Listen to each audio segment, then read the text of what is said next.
Hey, welcome back to Cash Keyboards. Today we're looking at the Luminkey75 V2. This sent over me from the folks at Luminkey, and judging by the box, I'm pretty excited to jump in and see what it's all about. So let's get to it. So before we jump in everything included, I just wanted to show how cool the packaging is for the included accessories. It's for sure not necessary, but honestly, it's just kind of fun. With the design of the keyboard on the front and the repeating accessories pattern on the back, it really elevates the unboxing experience. And if we open the accessories box, you'll actually find everything nicely organized and packaged in their respective slots. It really is just a nice touch. But enough of the packaging, let's look into actually what we get. And starting with a little bag of extras. This is extra screws, extra switch pads, just some sort of extra bits and bobs for the keyboard in case you want to use them, need them, or replace them. It's definitely handy, so set it aside. Next up, you actually get a few tools. This includes a screwdriver, which is this one, as well as an Allen key. These are both branded with Luminkey, and honestly, I wish this was kind of a standard for all keyboards. I really like when they include the tools to get into the keyboard. I think it's a nice touch. But we'll set that aside for now, and we'll actually come back to this later because there's an interesting thing about this keyboard to where we might not need the tools. To be determined though.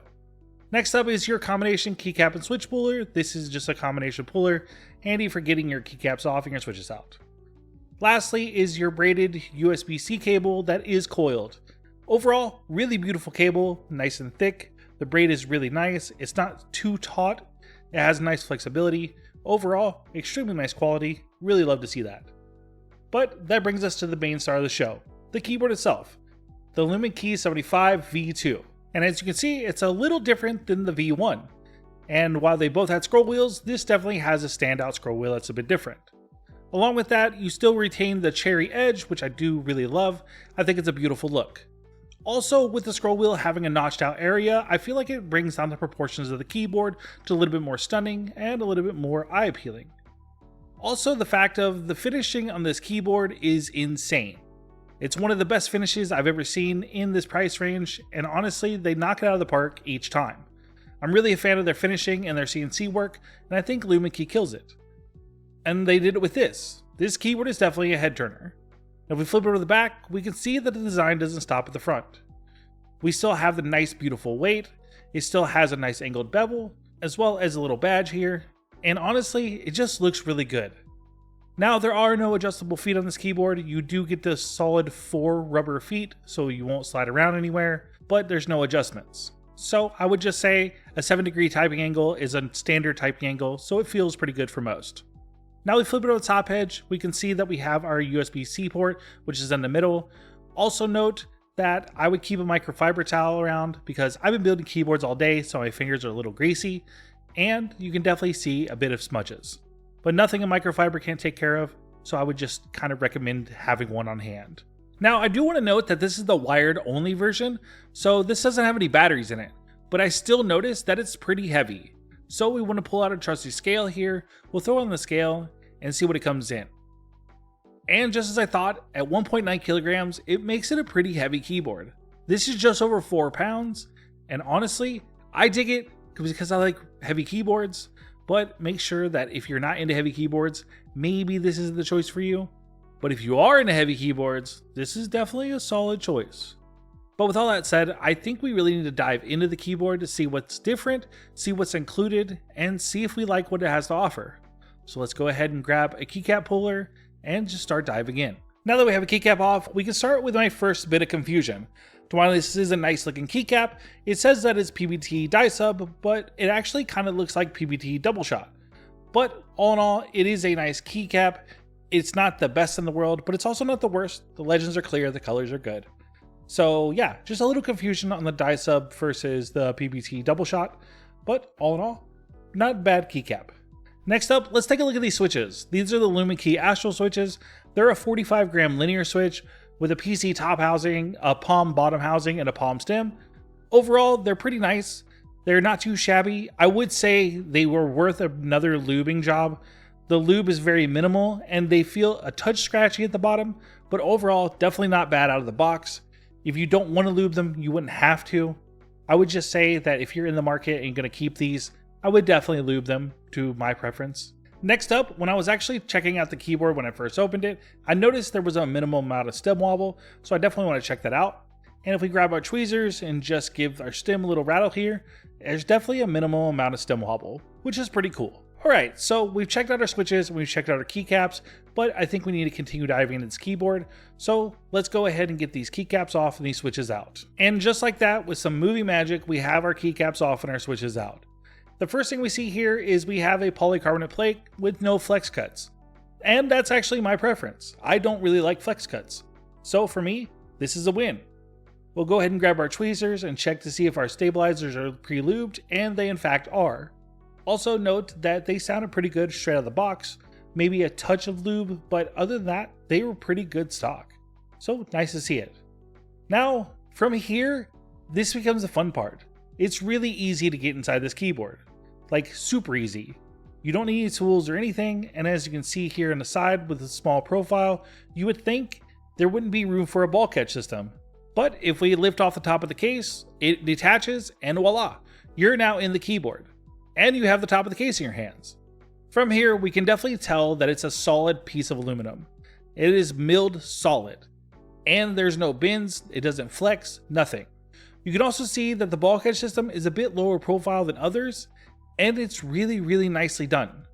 Like honestly, this thing locks together really well, but it's also not impossible to get into, and we'd love to see it. But now that we have that off, we can continue diving into the keyboard itself, so let's go ahead and set that aside and continue our dive. Alright, with our top of our case out of the way, we can actually dive into the keyboard even more, and this is probably one of my favorite things, as the plate is not screwed into place.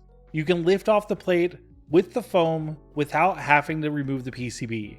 There's no screws or anything, and honestly, I wish more companies did this. I really get tired wanting to remove the entire PCB if I want to make any changes. So it's just as simple as lifting up the case, taking out your switches, and then you can remove your plate, change out foams, change out pads, anything you want to do, just on the fly. And that, I think, is an awesome thing. But aside from that, let's go ahead and take a look at our plate. We can see we have gaskets all the way around. We don't have a gasket directly under the spacebar, which I prefer that we don't have one there, so that's a good touch. We also have plate mounted stabilizers, and that's about it. No flex cuts, polycarbonate, pretty good plate. Definitely like that. But setting aside, we can see that we do have our pads and foam as well here. We have our switch foam and a pad, which is always a nice touch to see. I know some people don't like running foams. I know some people don't like running pads, but I like that it's included because it's so easy to remove in a keyboard like this. Just like that, we're all the way down to the PCB, and it really didn't take much work at all. But let's go ahead and get our area cleaned up, and we'll continue diving into the keyboard. Now next up, I want to talk about this scroll wheel. Scroll knob? Knob wheel? Well, whatever you want to call it. If you lift up your PCB, you can actually just slide it directly out of place. And that's really cool. I think it's neat that we don't have any connections, we don't have any wires, no cables to disconnect, nothing to really fiddle with. We can just slide it out and set it aside and continue diving into the keyboard. I would like to note it's a pretty solid chunk of metal, so it's really nice too. But now that we've taken it out, we can now take our PCB, flip it away from us, and we'll reveal the connector. Now before we get a connector, I want to note that I think this is really cool, and it's just a nice touch, and we don't see this often, surprisingly enough. And that's the fact that you have a cutout for where the connector is. And not just a cutout for the connection, but the cutout to remove the foam. It's the fact of like if you're diving into the keyboard to remove foam, you don't actually have to take it fully apart. You can just simply grab whatever foam or pour-on sheet or anything you want and just remove it. This also goes for adding it. If you wanted to add it, you could just do that here. It makes this so simple, and I definitely love the attention to detail. But regardless, back to everything in the keyboard. First up, you have your case foam that's on the back of the PCB. It's not adhered, so there's nothing to peel or anything like that. You can just simply take it off, which is my personal preference. I like that it's not adhered to the back. I like being able to remove it if I want to remove it. Also, it reveals our PCB. It is a hot swappable PCB, and honestly, it's just a really nice touch.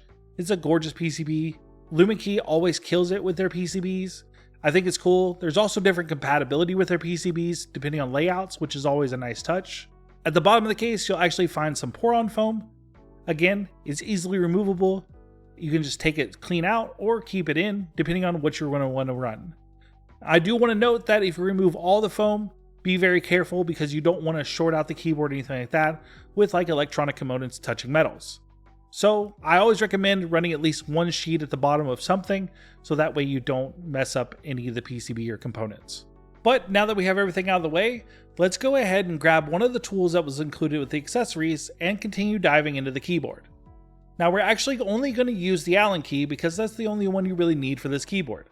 The Allen key actually allows you to drop the rear weight of the keyboard and reveal where the battery would be if this was the wireless model. Now I would like to note, it's really simple to get these screws out. They're actually not in super tight and you don't need a lot of force to get them out. They're really easy, all you have to do is unscrew them. Surprise, surprise. But now that we have them out, we can go ahead and flip up our keyboard and you'll see that we've dropped our rear weight along with the badge. Now the first thing I've seen is there's an additional foam piece here. And I like that there's an attention to detail enough to know that this would create a more hollowed space sound if they didn't put anything to fill where the battery would be. So it's just a nice nod to detail, and I really like that. Here you have your big weight as well as your badge, and guess what? The weight weighs a good amount. But yeah, that's about it. That's how you get your weight off and the badge off. But other than that, that's about it. I think it's time to go ahead and put our keyboard back together, and let's go ahead and check out software.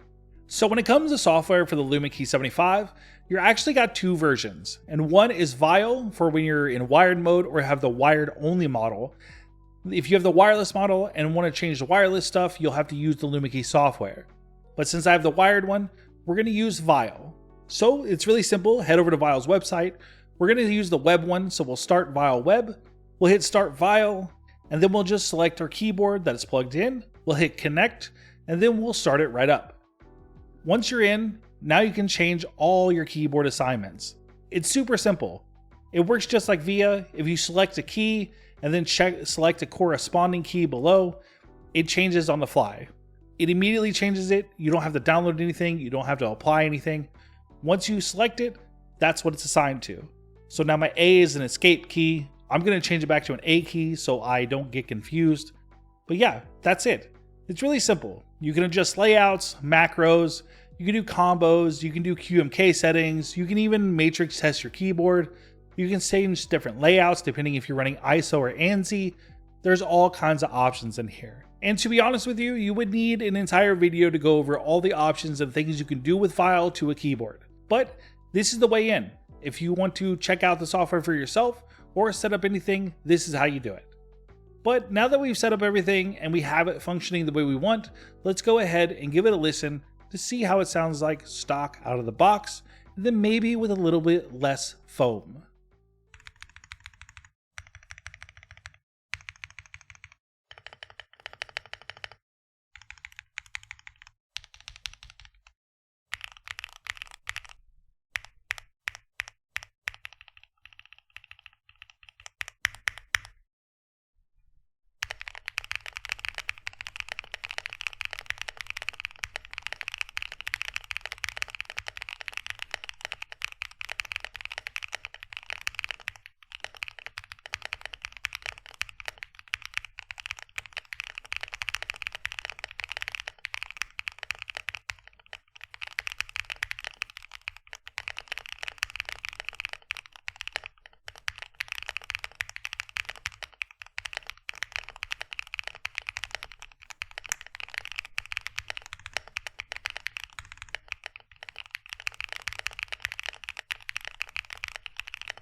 So, what are my final thoughts? Well, let's start with the good. Now, obviously, it's a beautiful keyboard. The aesthetic design is really cool. I love the unique notched out scroll knob, or scroll wheel, I should say. It's really neat. It's a cool feature, and I think the scroll wheel is definitely an improved design compared to the V1. It scrolls really easy, it doesn't feel like it jumps all over the place when changing volume. Honestly, it just works really well and it looks cool. It really sets the keyboard design a little bit different than everything else in the market, and I'm here for that. Now, also the quality of the case. The aluminum is insane. The coating and finish is superb. It's wonderful. Next thing is getting into the keyboard. The rapid disassembly or the quick disassembly is a really cool system. I know a lot of people use catchball systems and rapid disassembly systems nowadays, but this one feels a little bit more polished, and I really like that. But it also should at $250. Another thing that I liked was the use of VIAL. I love when a keyboard doesn't have to use proprietary software. I would just also like to see it be implemented in the wireless model. But for this review, it is the wired model and it can use VIAL, and I give it 2 thumbs up for that. And the last few things that I really liked was the attention to detail, from the cherry lip to the included foam where the battery would be. I think those are really good touches. It shows that they're paying attention, and I really enjoy that. And then lastly, the out-of-box experience, from the unboxing to an included accessories box to the feel of the keyboard straight out of the box. I think it's all really great. But with great comes some maybe missed opportunities. I wouldn't necessarily say they're bad, but it's just more of expectations maybe missed. And let me explain. This keyboard comes in at $250, so it prices it very much outside of the budget range, going to mid to high range almost. With that, there's some expectations, and for me, one would be a more even lube job. While my Astral switches felt fine for the most part, when I opened them up, they were definitely inconsistently lubed, and I would definitely love to see a more consistent lube job if I'm paying $250 for a pre-assembled keyboard. Again, it's not a bad, it's just maybe a slight missed opportunity. But honestly, that's really it. This keyboard was quite a surprise. I was definitely expecting to see more things I didn't like about it at the price range of $250, then understanding that the machine work and the quality of craftsmanship that goes into the keyboard really holds up. It's honestly quite surprising, and I'm definitely into it. So yeah, right now, dig in the keyboard. But definitely want to hear from you. What do you think? Is the Luminkey75 V2 something up your alley? Are you into it? What do you like about it? What don't you like about it? What is your holy grail keyboard? I'm definitely curious, and I would love to know and love to connect in the comments below. So hit me up. And if you made it this far, I just want to say thank you for watching. It means the world to me. And if you could drop a like and hit subscribe, it would definitely help out the channel. And if you want to check out the Luminkey75 V2, the links are in the description box below. And that's it. The end. Thank you for watching. And remember, keep keyboarding.